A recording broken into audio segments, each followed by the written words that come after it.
Hi friends, പവിത്രം സീരിയലിൻ്റെ ഏഷ്യാനെറ്റിൽ തുടങ്ങിയിട്ടുള്ള പവിത്രം സീരിയലിൻ്റെ റിവ്യൂ പറയാനായിട്ടാണ് ഞാൻ വന്നിരിക്കുന്നത്. അപ്പോൾ എപ്പിസോഡ് നല്ല അടിപൊളിയായിട്ട് പോവുകയാണ്. നമ്മുടെ ഉമയമഹേശ്വരി ക്ഷേത്രത്തിൽ വെച്ചിട്ട് താലികെട്ട് കഴിഞ്ഞവർ ഒന്നായി ജീവിക്കുന്നതാണ് പറഞ്ഞിട്ടുണ്ടായിരുന്നത്. അപ്പോൾ ആ ഒരു രീതിയിൽ നമ്മുടെ വേദ അത് മാത്രമാണ് മുത്തശ്ശി പറയണത് കേട്ടിട്ട് ജീവിച്ചുകൊണ്ടിരിക്കുന്ന ആളാണ് വേദ. അന്ന് നല്ല രീതിയിൽ വിശേഷാൽ പൂജയും അന്ന് വിവാഹം നടന്ന ദിവസം വിക്രം വന്നിട്ട് നല്ല രീതിയിൽ വഴക്കുണ്ടാക്കി ഇതാക്കാൻ നിന്നപ്പോൾ വേദ അതിൽ ഇടപെട്ടിട്ട് ഇപ്പോൾ താലി വേദൻ്റെ കയ്യിൽ നിന്നും വേദ ഇങ്ങനെ വേറെ കുട്ടിയുടെ അഴിച്ചു മാറ്റാൻ നിന്നപ്പോൾ വിക്രമിന് ഒരു അടി കൊടുത്തിട്ട് വേദ പറയുന്നുണ്ട്, ഇതെന്താന്ന് ഈ ദിവസത്തിന് പ്രത്യേകത അറിയുന്നുണ്ടോ എന്നൊക്കെ പറഞ്ഞിട്ട് ഇവൻ ദേഷ്യത്തോടു കൂടി അടിച്ചതിൻ്റെ ദേഷ്യത്തിലൂടെ അന്നത്തെ ഒരു വൈരാഗ്യത്തിന് വേണ്ടിയിട്ട് നമ്മുടെ വേദൻ്റെ കഴുത്തിൽ താലി കെട്ടിയിട്ടാണ് വീട്ടിൽ നിന്നൊക്കെ ഇപ്പോൾ വേദ ഇറങ്ങിയിരിക്കുകയാണ്. വീട്ടുകാരുടെ നിർബന്ധത്തിൽ നിന്ന് വീട്ടുകാരുടെ ഇടയിൽ നിന്നൊക്കെ വേദ ഇറങ്ങി വന്നിരിക്കുകയാണ്.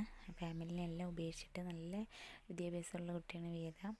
അപ്പോൾ വിക്രമാണെങ്കിൽ ഒരു കേസിൽ പെട്ടിട്ട് അകത്തിറങ്ങുമ്പോൾ ഭർത്താവാണല്ലോ കല്യാണം കഴിച്ച സ്ഥിതിക്ക്. അപ്പോൾ അവൾ ഇറക്കി കഴിയുമ്പോൾ പറയും, താങ്ക്സ്, ഇത് ചെയ്തതിൽ എന്നോട് ക്ഷമിക്കണം, സോറി, അറിയാതെ അപ്പോഴത്തെ ഒരു ദേഷ്യത്തിൽ ഞാൻ ചെയ്തതാണ്. അപ്പം ഞാൻ ഇനി അവിടെ പോകണം വിക്രം ചോദിക്കുമ്പോൾ ഞാൻ എൻ്റെ വീട്ടിലേക്ക് പോകുക പറഞ്ഞിട്ട് പറഞ്ഞിട്ട് ആ ഓട്ടോയിൽ കയറി പോവുകയാണ്. അപ്പോഴാണ് വേദൻ്റെ ഏട്ടൻ വന്നിട്ട് പറയും, മോളെ അങ്ങോട്ട് പോകാമെന്ന് പറയുമ്പോൾ ഇല്ല ഞാൻ വരില്ല പറയുമ്പോൾ എന്നാൽ നീ എന്തെങ്കിലുമൊക്കെ ചെയ്യുമെന്ന് പറഞ്ഞിട്ട് വേദ അങ്ങനെ അവിടെ നിന്ന് പോവുകയാണ് ചെയ്യുന്നത്. അവിടെ നിന്ന് സ്റ്റേഷനിൽ അഡ്രസ്സ് കൊടുക്കുന്നത് കണ്ടപ്പം വിക്രമിൻ്റെ അഡ്രസ്സ് കിട്ടിയിട്ട് നേരെ അങ്ങോട്ടും പോവുകയാണ്. ഇതല്ലേ വീട് എന്നൊക്കെ ചോദിച്ചിട്ട് വേദ കയറിപ്പോകുമ്പോൾ അവിടെ ഓട്ടോയിൽ കയറ്റിക്കൊണ്ട് പോവുകയാണ് ചെയ്യുന്നത്. അങ്ങനെ അവിടെ വീട്ടിലെത്തിയതിന് ശേഷം നീ എന്തിനാ അങ്ങോട്ട് വീണ്ടും വന്നത്, നിന്നോട് ഞാൻ പറഞ്ഞതല്ലേ പെട്ടെന്നുള്ള ഒരു ഇതിലെന്ന് പറഞ്ഞിട്ട് പറയുമ്പോൾ നീ ഇങ്ങനെ ആരും താലി കെട്ടിയാലും നീ എല്ലാവരുടെയും കൂടെ പോകുമെന്നൊക്കെ ചോദിക്കുമ്പോൾ ഒരൊറ്റ അടി കൊടുക്കുകയാണ്, വിക്രമിൻ്റെ മുഖത്തേക്ക് ഒരു അടി കൊടുക്കുകയാണ് വേദ ചെയ്യുന്നത് ദേഷ്യത്തോട് കൂടിയിട്ട്. അപ്പോൾ അച്ഛൻ അങ്ങനെ അടിക്കാൻ വേണ്ടി വേദനെ വിക്രം അടിക്കാൻ വേണ്ടി പോകുമ്പോൾ അച്ഛൻ എന്താ നിനക്ക് ചെയ്തതൊന്നും മതിയായില്ലേ എന്നുകൊണ്ട് പറയുകയാണ് ചെയ്യുന്നത്. ഞാൻ ജസ്റ്റിസിൻ്റെ മോളാണ് എന്ന് പറയുമ്പോഴാണ്, മോളെ നീ ഈ തലതെറിച്ചതിന് വേണ്ടിയിട്ടാണോ നീ ഇങ്ങോട്ട് വന്നിരിക്കണം മോളെ, ഇവന് വേണ്ടി ആരെങ്കിലും സ്വയം ജീവിതം എന്താക്കൂ എന്നൊക്കെ പറഞ്ഞിട്ട് പറയുകയാണ് ചെയ്യുന്നത്. അവസാനം ഇല്ല ഞാനിവിടെ നിന്ന് ഇറങ്ങി പോവില്ല എന്ന് പറഞ്ഞിട്ട് പറയും.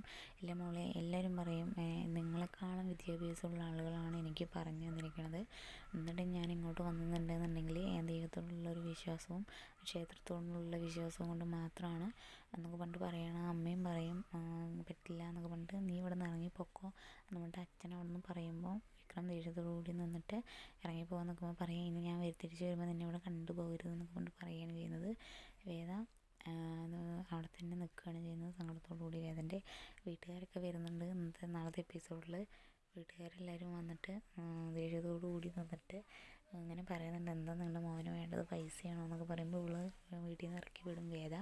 മഴയും എല്ലാം വരുമ്പോൾ തന്നെ വേദ അതെല്ലാം കൊണ്ടിട്ട് അവിടെ നിൽക്കും. ഒരു വാതിലടച്ചിട്ട് അമ്മയും വിക്രമിൻ്റെ വീട്ടുകാരും, വിക്രം വന്നിട്ടില്ല. അങ്ങനെ വേദന നാളത്തെ എപ്പിസോഡിൽ കുറച്ച് ഗുണ്ടകൾ വിക്രമിൻ്റെ എതിരായിട്ട് നിൽക്കുന്ന ഗുണ്ടകൾ പിടിക്കാൻ വേണ്ടി വരുന്നുണ്ട്. അപ്പോൾ നാളത്തെ എപ്പിസോഡിൽ വേദന പിടിച്ചുകൊണ്ട് പോകാൻ നിൽക്കുമ്പോൾ അവിടുന്ന് എല്ലാവരും വാതിൽ തുറന്നിട്ട് വിക്രമിൻ്റെ ഏട്ടൻ്റെ ഭാര്യമാരും എല്ലാവരും ഓടി വന്നിട്ട് തല്ലി അടി കൊടുത്ത് എല്ലാം പെട്ടെന്ന് വേദന രക്ഷിക്കുകയാണ്. വേദന അകത്തേക്ക് കൂട്ടിയിട്ട് പോവുകയും ചെയ്യും. അതിനുശേഷം നമ്മുടെ വിക്രം വന്നതിന് ശേഷം എന്ന് പറയുമ്പോൾ വേദനയും കൂട്ടിയിട്ട് പോയിട്ട് ആരാണോ ഇപ്പം ധൈര്യം ഉണ്ടെങ്കിൽ തൊണ്ടണാവുള്ളേ എന്ന് പറഞ്ഞിട്ട് പറയുകയാണ് ചെയ്യുന്നത്. അങ്ങനെ നല്ല അടി വിക്രം കൊടുക്കുന്നുണ്ട്. നാളത്തെ എപ്പിസോഡ് നല്ല അടിപൊളി എപ്പിസോഡാണ്. അപ്പോൾ വീഡിയോസ് ഇഷ്ടപ്പെടുകയാണെങ്കിൽ ഒന്ന് ലൈക്ക് ചെയ്ത് സപ്പോർട്ട് ചെയ്യുക. Thank you.